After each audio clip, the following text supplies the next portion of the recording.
So in this video, I'm going to be going over the different business types that are options to choose from in the Amazon Seller Central account setup. So if you aren't familiar with anything like this, don't worry. Lots of us have been there. If you've not done anything like this, of course you ain't going to know until you know. So when you're going through your account setup and you're giving Amazon everything that they're asking for and you get to the question about the business types, you might not understand what exactly they are. So hopefully I can clear that up through this tutorial. So business types, we're going to be understanding the different options available when you go to set up. So this is probably where you are. And what you may be stuck with, and if so, don't worry, I'm going to help get you sorted in this case.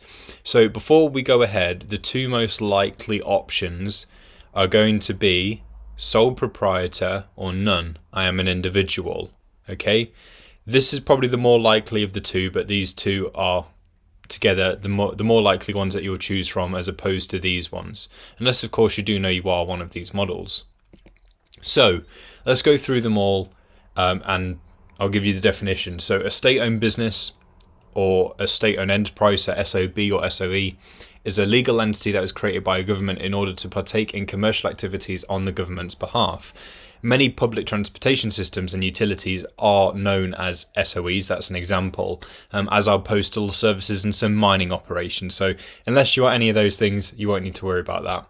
A publicly listed business. So this is a company whose shares are traded on the stock market. The company is split into two publicly listed companies. Ownership is organized via shares of stock, which are intended to be freely traded on a stock exchange or in over-the-counter markets. A public company can be listed on a stock exchange, which facilitates the trade of shares.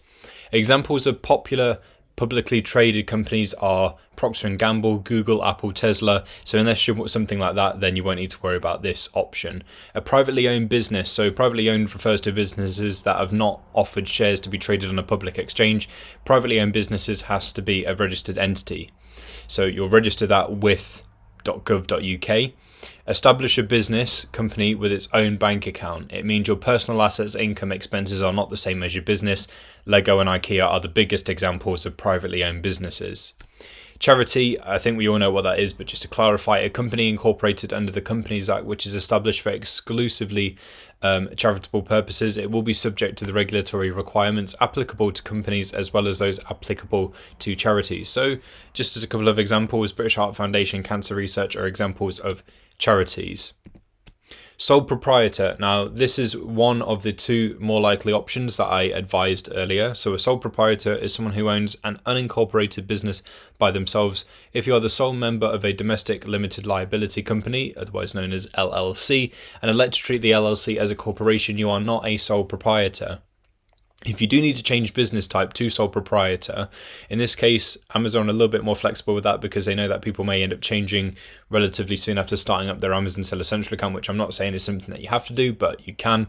You'll need to contact seller support and ask them to reopen the legal entity section of your account. You'll also need a recent letter from HMRC with confirmation of your UTR number. Individual seller. So this business type is for those who want to sell wholesale or arbitrage items. If you haven't established a company yet, this will be the option for you.